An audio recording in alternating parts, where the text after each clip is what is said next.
Greetings and salutations, everyone. My name is Andrew Kirchhoff, and welcome to my YouTube channel. Today, we're talking about my Week 16 waiver wire targets for the 2021 fantasy football season.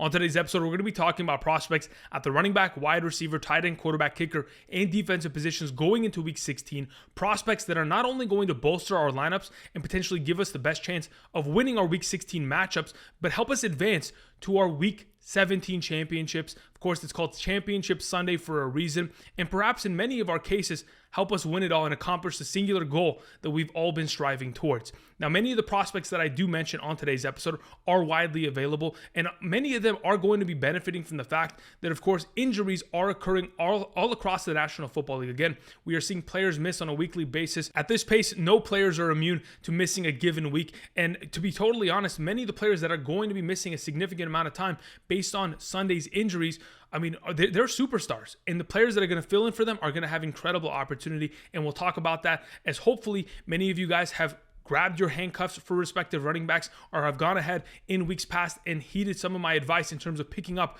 these stud wide receivers. Either way, that is the entire plan of the episode. Of course, helping you capture a 2021 fantasy football championship by helping improve your roster, yes, even in Week 16.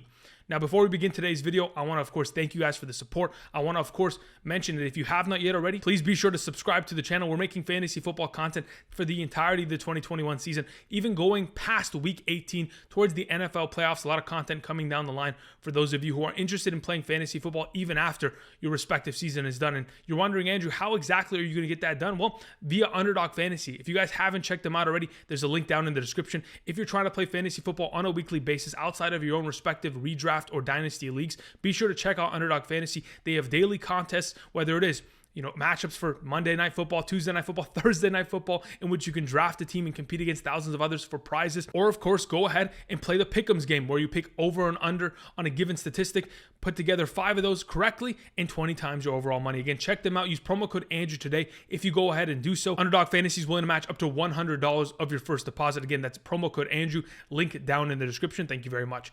I want to go ahead and also preface, the 2 games on Monday and the 2 games on Tuesday have not been played yet. This is being recorded before those contests take place. So if there are players that have breakout performances and or injuries that are going to give players value going forward, we will mention that on tomorrow's episode, Tuesday, and of course on Wednesday based on what the heck happens on Tuesday night's games. Either way, many of us technically don't even know whether or not we are in on Week 16. Many of our matchups are still up in the air based on what happens later tonight and tomorrow. But either way, let's go ahead and let's talk about some very valuable waiver wire prospects going to Week 16, beginning at the running back position with Ronald Jones. Our thumbnail for today's video is mainly going to benefit from injuries. Now, let's go ahead and let's talk about some of the injuries that took place before we dive deeper on Ronald Jones. Besides Leonard Fournette going down with the hamstring injury, and many other Tampa Bay Buccaneers sustained injuries. Chris Godwin, torn ACL, out for the rest of the season. Mike Evans, week to week with a hamstring injury himself. Of course, yesterday we also had to deal with Joe Mixon having a re-aggravated ankle injury.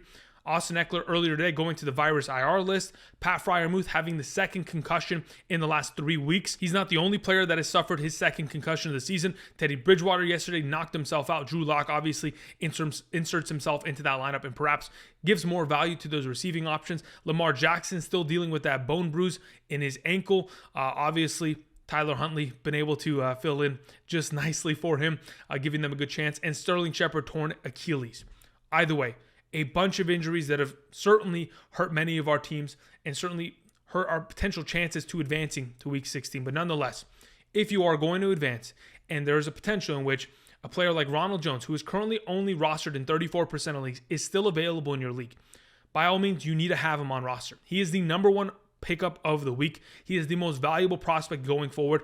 And to be honest, if Leonard Fournette misses the next 2 weeks, Ronald Jones is the championship ticket, the golden ticket for the Willy Wonka championship factory at this point. In the next 2 weeks, they take on the Carolina Panthers and the New York Jets. Those are 2 of the easiest matchups. In fact, the Carolina Panthers, as of late, they've given up the 10th most points in the last 7 weeks to opposing running backs, while the New York Jets have given up the most points. The last time Ronald Jones took on the Carolina Panthers in 2020, he went for 23 carries, 192 yards, and a touchdown for 24.3 fantasy points. There's a lot of potential to be had here, and I think Ronald Jones filling in for Leonard Fournette. Not only is Ronald Jones going to be absorbing the running work, but he's also going to get a variety of targets thrown in his direction. And I want to mention, yes, Keyshawn Vaughn may have value because of the fact that, Giovanni Bernard is on the injured reserve. And if Leonard Fournette's going to miss, Keyshawn Vaughn could serve as a receiving back. But I think this is going to be all Ronald Jones all week long this upcoming week against the Carolina Panthers, as they probably won't have Mike Evans for sure. I know Antonio Brown will return, but this is going to leave this offense in a position where they have to run in order to succeed. Another thing that I wanted to, of course, mention is that Leonard Fournette, since week 10, has had 45 targets and 39 total receptions. If we're in a scenario in which Ronald Jones is getting anything remotely close to the amount of work that Leonard Fournette has been able to absorb from Tom Brady in the receiving game over the last month of the season, if we get anywhere close to that number, by all means, like I mentioned, he is the fantasy football golden ticket to the championship. Either way, Ronald Jones, use your number one waiver, use all of your fab, unload the clip.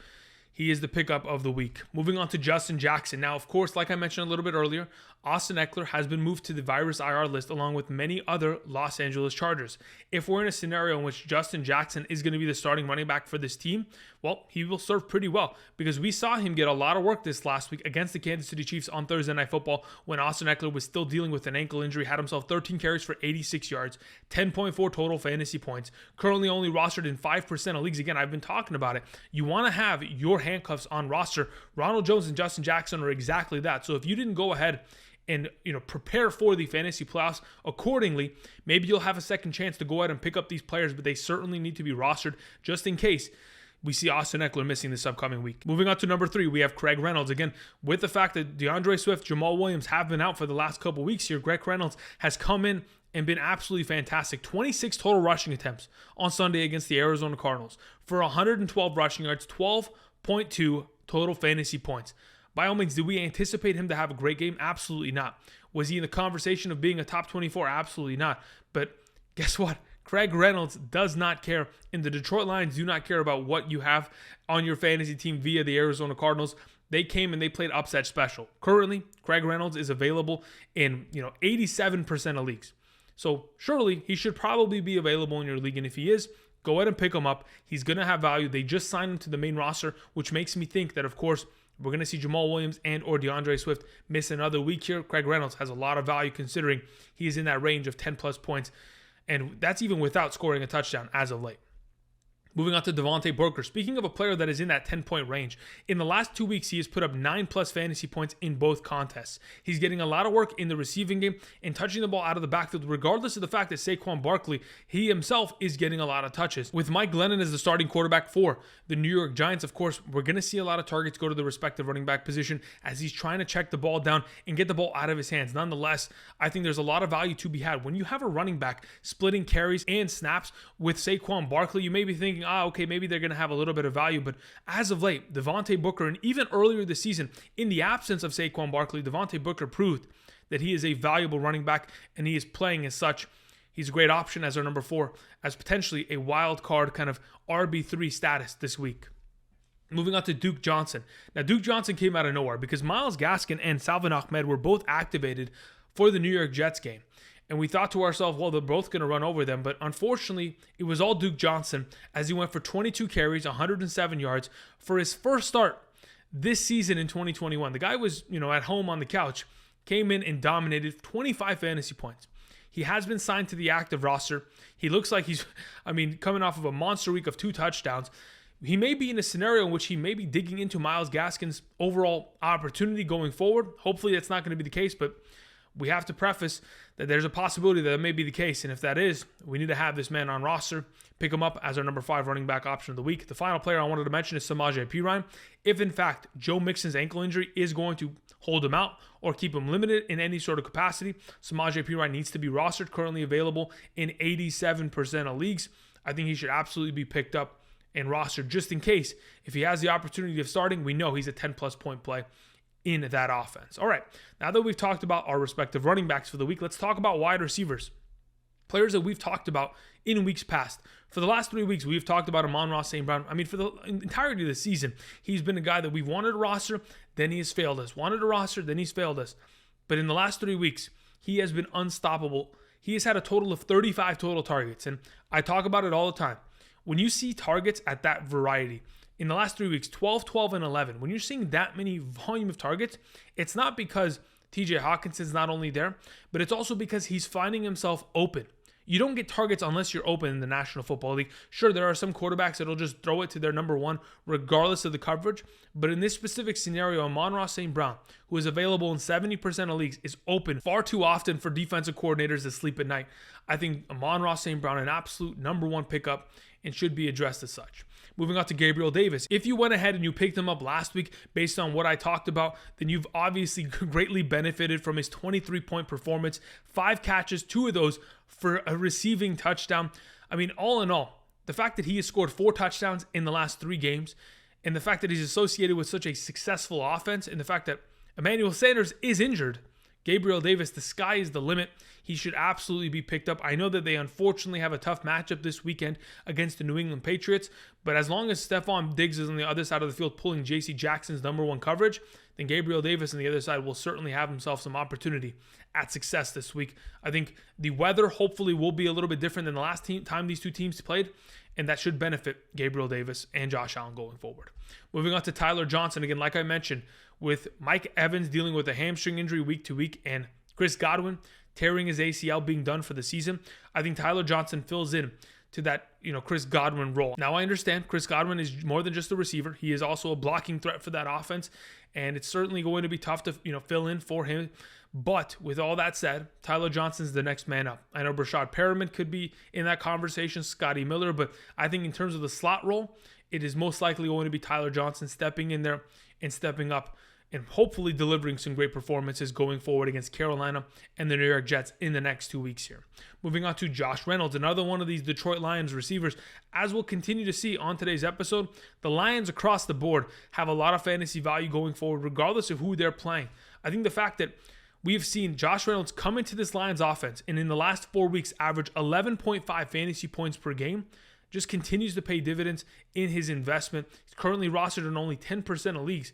Josh Reynolds, again, continuing to have great performances regardless of the matchup, considering his rapport with Jared Goff. Moving on to our number 5, we have Laquon Treadwell. I've talked about him for the last month plus. The guy has had 3 consecutive games of 8+ fantasy points. In a full PPR scoring format, that's 3 consecutive games of 10+ fantasy points. If you're in need of a wide receiver 3 to get you 10 points, Laquon Treadwell is the way to go about that. He has done a consistent job of getting open. He has led the team in total targets in the last 3 weeks. And if that's not enough, then I don't know what possibly could be. Either way, I think he's a great option at number 5. Number 6, it is Scotty Miller. Again, Antonio Brown should be activated. But if Antonio Brown's activated and we're going to be missing Godwin and Evans, then of course Scotty Miller is going to have to step up for that outside receiver role. We've seen him have some fantasy value in years past, but unfortunately, it's not at a great enough capacity to where I'm, grabbing him before any of these other options. Address these other positions first, and then we'll pivot to Scotty Miller based on what Mike Evans looks like by the end of the week. All right, now that this is mentioned, let's go ahead and transition to our tight end and quarterback conversation, beginning with our number 1 tight end, Cole Kmet. He has not played in week 15 yet. I don't know how he's going to do against the Minnesota Vikings, but I could care less. I care about his potential against the Seattle Seahawks, considering in the last 3 weeks of the season, they have given up the most points to opposing tight ends on a half PPR scoring format basis on average. So as long as Cole Kmet is involved in that matchup, I know Jimmy Graham certainly is going to be looming and potentially stealing some red zone attempts there, but Cole Kmet certainly has a lot of value in week 16 against the Seattle Seahawks. I'm, kind of preemptively preparing for that for those of you who are going to be missing your starting tight end due to an injury, etc. Moving on to James O'Shaughnessy of the Jacksonville Jaguars. I mean, we've seen it all season long. Trevor Lawrence only throws the ball consistently to his respective tight ends. Nobody else gets a consistent stream of targets in this respective offense. With Dan Arnold going down, James O'Shaughnessy has kind of gotten himself back into this conversation. Had 8 fantasy points yesterday, only rostered in 2% of leagues. I'll take 8 points off of a guy coming off of the waivers this late in the season. Don't mind if I do. Moving on to our final tight end option, Albert Okwuegbunam, the number 2 tight end for the Denver Broncos, obviously playing behind Noah Fant. There's a conversation as to whether or not you want to play a second string tight end in the National Football League. Usually you don't want to go ahead and do that in fantasy, but to be honest, he's getting a lot of value. He's had back-to-back weeks of over 50 receiving yards, had himself a touchdown in week 14, 3 catches for 58 this last week, 7.3 fantasy points. We know that Drew Lock and Okwuegbunam, they used to be college teammates. Maybe there's a little bit of a connection there going into this upcoming weekend's matchup. Of course, Drew Lock is going to be the starting quarterback for the Denver Broncos. Should be a pretty good matchup against the Las Vegas Raiders. A very easy matchup at that for this week. Moving on to the quarterback conversation, beginning with our number 1, Tyler Huntley. If Tyler Huntley is going to be starting this week, then by all means, he is going to be potentially picked up and rostered and maybe even started for me. I understand a player that is only rostered in 4% of leagues and really hadn't proven much up until this last performance against the Green Bay Packers was a little bit sketchy, but holy moly. He had himself the most points amongst all quarterbacks this last week. Had himself 2 passing touchdowns, 215 passing yards, 73 rushing yards, and 2 rushing touchdowns. I mean, he is pretty much Lamar Jackson reincarnated. And as long as Lamar Jackson is dealing with that bone bruise and potentially missing this upcoming weekend's matchup against Cincinnati Bengals, I think Tyler Huntley, for sure, a pick up and play. Moving on to Jared Goff for number 2. I know Jared Goff, again, 7% rostered. I have not mentioned him once as a waiver wire option all season long. But by all means, he takes on the Atlanta Falcons. It is a very easy matchup. He's coming off of another week in which he has 3 passing touchdowns. He's done this more often, than he has earlier this season. As this team continues to put together wins, find themselves some confidence. The receiving options are stepping up, and they're finding a lot of success. Jared Goff, not a bad option. Our final quarterback to mention is Davis Mills. Davis Mills, in his last 3 starts as a starting quarterback of the Houston Texans, is pretty much putting up 16 to 18 fantasy points per game. Coming off a week in which he had 2 passing touchdowns once again, takes on the Los Angeles Chargers. The Los Angeles Chargers, in their last 5 games, have given up 20-plus points to opposing offenses. As long as that is going to be an active part, Davis Mills, another option for those of you who are struggling to find a consistent quarterback. Now let's move on to the defense/special team section of today's video, beginning with the Philadelphia Eagles. I understand they have not played this week, of course, in week 15. We'll have to wait and see how their performance pans out tomorrow against the Washington football team. But with that said, their next upcoming matchups, the New York Giants and the Washington football team. With Mike Glennon as the starting quarterback of the Giants, week 16, the Philadelphia Eagles only rostered in 49% of leagues. In my opinion, that's an automatic pickup. If you can and you have an available roster spot right now, considering the Eagles haven't played, you may be able to pick them up and roster them to go ahead and avoid waivers for Tuesday.